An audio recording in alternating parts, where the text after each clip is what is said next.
매일 성경 묵상 나눔입니다. 7월 29일 목요일입니다. 이사야서 50장에서 51장 초반부를 묵상합니다. 본문을 읽습니다. 주 여호와께서 학자들의 혀를 내게 주사 나로 권고한 자를 말로 어떻게 도울 줄 알게 하시고 아침마다 깨우치시되 나의 귀를 깨우치사 학자들 같이 알아듣게 하시도다. 주 여호와께서 나의 귀를 여셨으므로 내가 거역하지도 아니하며 뒤로 물러가지도 아니하며 나를 때리는 자들에게 내 등을 맡기며 나의 수염을 뽑는 자들에게 내 뺨을 맡기며 모욕과 침뱉음을 당하여도 내 얼굴을 가리지 아니하였느니라. 주 여호와께서 나를 도우심으로 내가 부끄러워하지 아니하고 내 얼굴을 부싯돌같이 굳게 하였으므로 내가 수치를 당하지 아니할 줄 아노라. 나를 의롭다 하시는 이가 가까이 계시니 나와 다툴 자가 누구냐? 나와 함께 설지어다. 나의 대적이 누구냐? 내게 가까이 나아올지어다. 보라, 주 여호와께서 나를 도우시리니 나를 정죄할 자 누구냐? 보라, 그들은 다 옷과 같이 헤어지며 좀이 그들을 먹으리라. 너희 중에 여호와를 경외하며 그의 종의 목소리를 청종하는 자가 누구냐? 흑암 중에 행하여 빛이 없는 자라도 여호와의 이름을 의뢰하며 자기 하나님께 의뢰할지어다. 보라, 불을 피우고 횃불을 둘러띈 자여, 너희가 다 너희의 불꽃 가운데로 걸어가며 너희가 피운 횃불 가운데로 걸어갈지어다. 너희가 내 손에서 얻을 것이 이것이라. 너희가 고통이 있는 곳에 누우리라. 을을 따르며 여호와를 찾아 구하는 너희는 내게 들을지어다. 너희를 떠낸 반석과 너희를 파낸 우묵한 구덩이를 생각하여 보라. 너희의 조상 아브라함과 너희를 낳은 사라를 생각하여 보라. 아브라함이 혼자 있을 때에 내가 그를 부르고 그에게 복을 주어 창성하게 하였느니라. 나 여호와가 시온의 모든 황폐한 곳들을 위로하여 그 사막을 에덴 같게 그 광야를 여호와의 동산 같게 하였나니 그 가운데서 기뻐함과 즐거워함과 감사함과 창화하는 소리가 있으리라. 내 백성이여 내게 주의하라. 내 나라여 내게 귀를 기울이라. 이는 율법이 내게서부터 나갈 것임이니라. 내가 내 공의를 만민의 빛으로 세우리라. 내 공의가 가깝고 내 구원이 나갔은즉 내 팔이 만민을 심판하리니 섬들이 나를 앙망하여 내 팔을 의지하리라. 너희는 하늘로 눈을 들며 그 아래의 땅들을 살피라. 하늘이 연기같이 사라지고 땅이 옷같이 헤어지며 거기에 사는 자들이 하루살이같이 죽으려니와 나의 구원은 영원히 있고 나의 공의는 패하여지지 아니하리라. 의를 아는 자들아, 마음에 내 율법이 있는 백성들아, 너희는 내게 듣고 그들의 비방을 두려워하지 말라. 그들의 비방에 놀라지 말라. 옷같이 좀이 그들을 먹을 것이며 양털같이 좀벌레가 그들을 먹을 것이나 나의 공의는 영원히 있겠고 나의 구원은 세세에 미치리라. 오늘 본문은 세 개의 단락으로 나누어져 있습니다. 첫 번째 단락입니다. 우리가 여호와의 종의 세 번째 노래라고 부르는 이제 제목이 붙어 있습니다. 이사야에는 하나님께서 세우시는 이스라엘 백성들을 위하여 고난받는, 또 하나님 앞에서 순종하는, 묵묵하게 순종하는 종에 대한 또 그 종이 부르는 노래가 예언처럼 적혀 있습니다. 여호와께서 학자들의 혀를 내게 주셨다라고 말하는데, 이 학자들의 혀라고 하는 것은 우리가 말하는 어떤 대학 교수라든지 이런 사람들의 혀를 의미하는 것이 아니라, 이 학자라고 하는 것은 제자라고 표현을 할 수도 있습니다. 그러니까 이제 상황들을 이해하고 판단하는, 또 하나님의 마음을 이해하는 사람들의 혀라고 할 수 있습니다. 그것을 주셔서 나로 권고한 자들을 말로 어떻게 도와줄지, 이 말로 도와준다는 것은 뭐 충고를 한다든지 훈계를 한다든지 이런 것보다는 위로하는 것이죠. 왜냐하면 이 이사야서 후반부가 어떤 본문으로 시작하냐면 위로하라 위로하라 내 백성을 위로하라 라는 하나님의 어떤 그 권고, 또 그 위로의 말씀으로 시작합니다. 그래서 하나님께서 이 여호와의 종에게 이 학자의 혀를 주시는 거죠. 학자의 혀를 주셔서 말로 위로할 수 있게 하신다. 그리고 아침마다 깨우치시고 이 여호와의 종을 깨우치셔서 이 학자들 같이, 또 제자 같이 알아듣게 하는다. 이렇게 배우는 자라는 것이죠. 알아듣는다. 주님께서 내 길을 열으셨으므로 내가 거역하지 아니하고 뒤로 물러가지도 않는다. 이 나의 길을 여셨다라고 하는 부분 한번 생각해 보시면 좋겠습니다. 사실 우리가 말씀을 묵상할 때 기도하는 기도의 제목 중에 하나가 하나님께서 내 길을 열어주셔서 주의 음성을 듣게 하소서라고 하는 부분이고요. 그것이 우리가 어떤 사람의 음성처럼 하나님의 소리를 듣는 것도 있겠지만, 이 본문 속에 말씀 속에 담겨져 있는 것을 이 학자들처럼 이해하고 깨우침을 받고 또 잘 알아듣게 되어지는, 그래서 그 하나님 앞에서 순종하고 묵묵하게 제자의 삶을 사는, 또 자녀의 삶을 사는 믿음에 대한 이야기를 하고 있습니다. 그렇게 하나님의 말씀을 따라 또 하나님의 인도하심을 따라 사는 삶이 영광스럽지는 않습니다. 왜냐하면 이 시대는 하나님을 대적하고 하나님을 거역하는 세대여서 이 여호와의 종을 어떻게 대우하는지, 나를 때리는 자, 나의 시험을 뽑는 자, 모욕한다는 것이죠. 그리고 이 모욕과 침뱉음이라고 하는 구체적인 행동들이 나오는데, 그것들을 피하지 않고 묵묵하게 그 길을 뚜벅뚜벅 걸어가는 고난받는 종에 대한 이야기를 하고 있습니다. 하지만 그 이유가 있는데, 그 이유는 이 여호와의 종의 어떤 의지가 강해서라든지 자기의 힘이 강해서가 아니죠. 그 고난을 경험하고 모욕을 감당하고 오해를 묵묵히 이겨낼 수 있는 힘은 여호와께서 나를 도우시기 때문입니다. 그래서 왜냐하면 그 여호와께서 나를 도우셔서 결국은 내가 수치를 당하지 않는다라는 것을 알고 있기 때문이죠. 그래서 나를 의롭다 하시는 이가 가까이 계신다. 그러니 나와 다툴 자가 누가 있겠느냐, 이렇게 이야기하면서 주님께서 나를 도우시리니 나를 정죄할 자가 누가 있느냐라고 말합니다. 그러면서 나를 대적하고 하나님을 대적하는 자들의 특징이 있는데, 그 특징은 곧 지나가고 사라진다라는 것입니다. 옷같이 헤어지며 좀들이 그를 먹을 것이다. 우리 신약에서도 이 세상을 사랑하지 말 것에 대한 이야기를 하면서 왜 이 세상을 사랑하면 안 되느냐, 이 세상은 곧 지나가고 사라지는 것, 잠깐 있는 것이어서 영혼을 이야기하지 않기 때문입니다. 단락을 요약해 보겠습니다. 저는 이 첫 번째 단락을 여호와의 종은 곤고한 자들의 형편을 이해하고 하나님께 순종하며 고난과 모욕을 감당하여 그의 대적을 이길 것이다, 이렇게 요약해 봤습니다.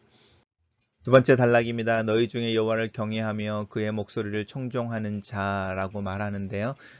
이 여호와의 고난받는 종과 함께 설기를 원하는, 또 설 준비가 되어져 있는 자들에 대한 이야기를 하고 있죠. 그들에게 이 흑암 중에 빛이 없는 자라고 할지라도 여호와를 의뢰하며 자기 하나님을 의뢰할지어다. 이렇게 공고한 상황 가운데서, 또 이해할 수 없는 어려움 가운데서, 소망이 보이지 않는 그 가운데서, 또 이해할 수 없는 현실 앞에서도 여호와를 의뢰하고 여호와를 신뢰하라, 이렇게 권면하고 있습니다. 마치 예수 그리스도를 따르는 예수 그리스도의 제자들에게 그리스도를 본받아 그 고난을, 또 앞에 주어지는 시련을 묵묵하게 이겨내라 라고 권면하는 것과 같습니다.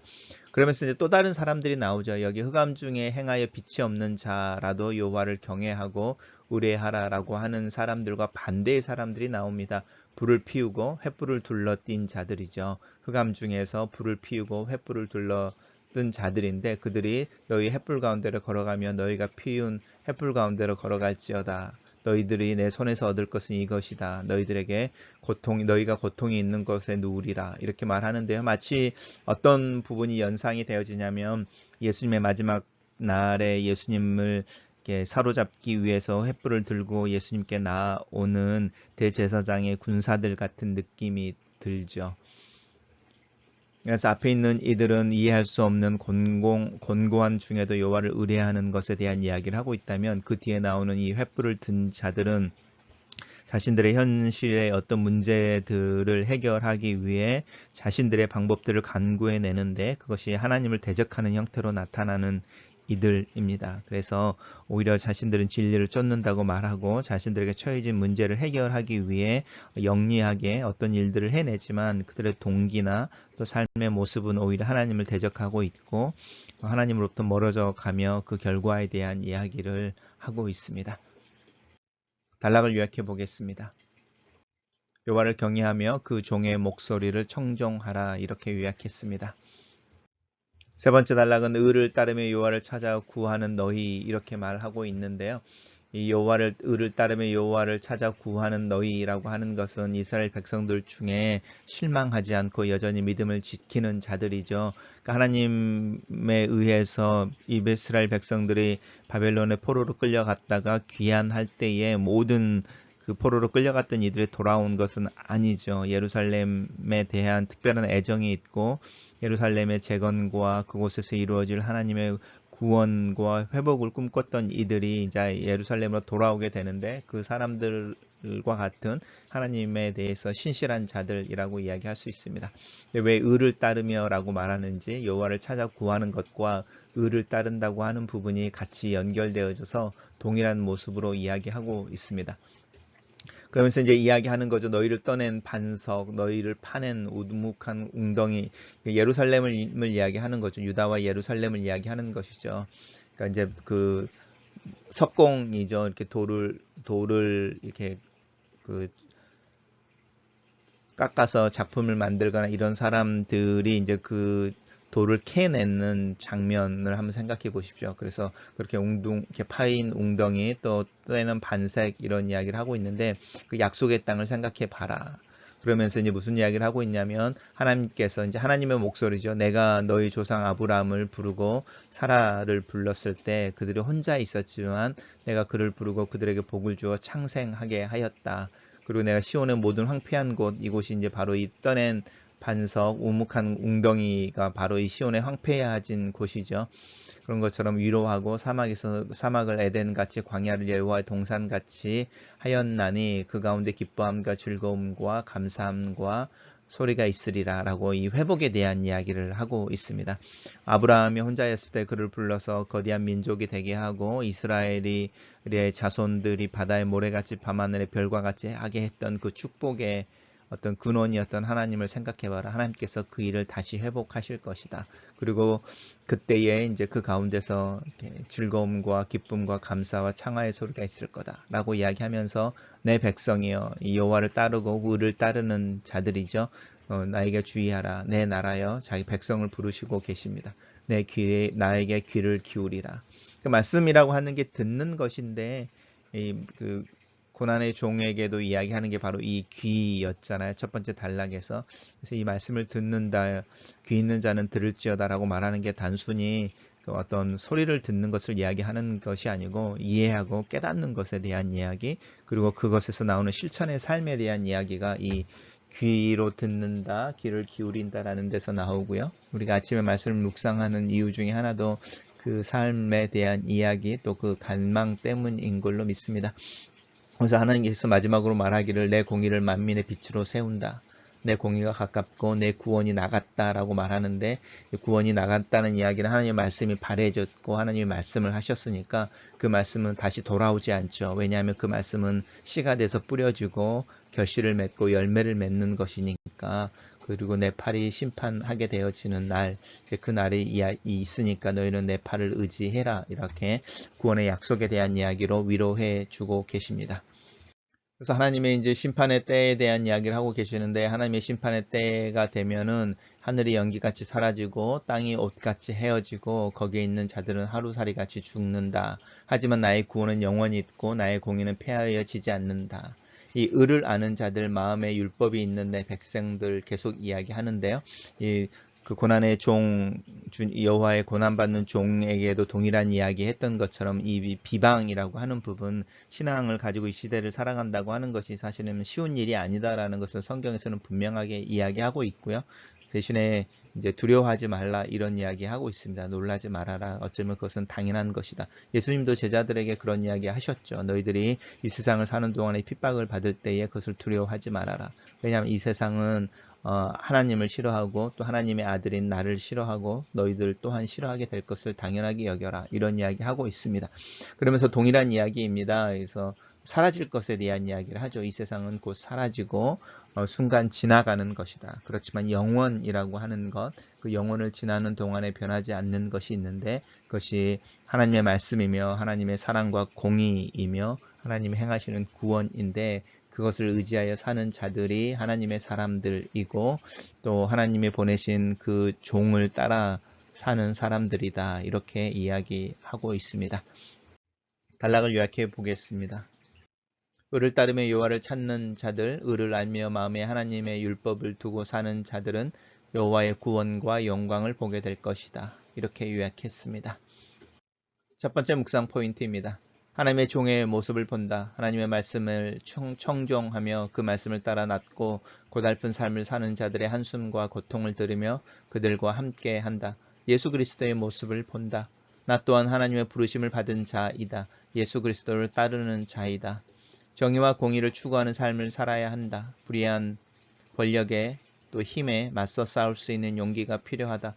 부조리한 시스템 아래서 신음하는 이들을 돕는 일, 그 일을 어떤 형태로든지 실천해야 한다.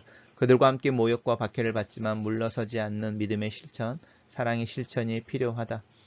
내 믿음이 때때로 너무 형이상학적이며 내세적이라는 생각을 하게 된다. 하나님은 항상 지금 여기에 계신다. 현실적이며 현세적인 하나님을 믿으면서 나는 너무 초현실적이며 내세적인 꿈을 꾼다.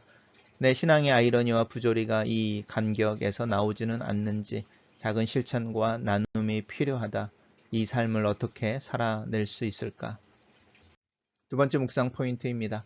하나님을 믿고 신뢰한다는 것이 삶의 현장에서 어떻게 고백되는 것일까? 상황이 어려울 때 스스로 해결책을 간구하는 것이 당연한 현실이지만 그 해결책을 찾는 동기가 내 관계의 대상들에 대한 고려가 없이 나만을 위한 것이라면 그 해결책 자체가 하나님 앞에서 문제가 된다. 불의한 질서를 유지하기 위해 밤에 횃불을 들고 모여 오히려 하나님을 대적하는 자들에 대한 경고의 이야기를 듣는다. 이해할 수 없는 상황에서도 나는 여전히 하나님을 의뢰하고 또 하나님을 신뢰하기를 선택할 수 있을까? 하나님의 정의가 이루어질 것을 신뢰함으로 침묵하고 오해를 감당하며 묵묵하게 내게 주어진 하루하루의 삶을 살 수 있을까? 마지막 묵상 포인트입니다. 하나님께서는 자기 백성을 부르시고 그 백성을 통해 영광을 드러내신다. 과거의 이야기들은 하나님의 역사에 대한 증거를 제공한다. 그 과거에 일하셨던 하나님께서 지금도 일하고 계신다. 하나님께서는 의를 따르며 여호와를 찾는 이들을 격려하시고 보호하신다. 나는 여호와의 말씀에 기초하여 공의로운 삶을 살기 위해 애써야 하는 이유가 여기에 있다. 이 세상이 하나님을 대적하고 비방하지만 결국은 하나님의 승리를 기대하는 것이 믿음이다. 하나님의 정의를 기대한다. 이 기대가 오늘 나로 하여금 참게 하고 견디게 하는 믿음의 소망이 되기를 기도한다. 글로 쓰는 기도입니다. 하나님께서 부르시고 의롭다 하신 하나님의 종에 의해 내게 주어진 구원과 하나님의 사랑의 소식에 대해 감사를 드립니다. 내 귀에 들리고 내 삶에 들어온 기쁜 소식과 그 소식에 들려주는 하나님의 일하심과 새롭게 하시는 역사를 믿고 감사와 신뢰를 드립니다. 이 믿음을 따라 오늘 하루를 살기를 원합니다. 내 방법보다는 하나님의 방법, 하나님의 길을 찾기를 원합니다. 내 스스로의 횃불을 들기보다는 하나님의 빛을 신뢰하는 자가 되게 도와주시옵소서. 내 믿음에 하나님에 대한 기대와 하나님께서 이루실 일에 대한 소망을 더하여 주시옵소서. 묵묵하게 오늘 하루를 사는 인내와 믿음을 위해 기도합니다. 예수 그리스도의 고난과 인내 속에서 나 또한 그를 닮아가는 삶을 살도록 나를 가르치시고 인도하여 주시옵소서. 내 마음에 하나님의 말씀을 두고 그 말씀을 따라 사는 삶, 그 실천의 삶을 위해 기도합니다. 곤고하고 궁핍한 자들과 함께 나눌 수 있는 그 작은 나눔의 실천이 내 삶 가운데 있기를 기도합니다. 아멘.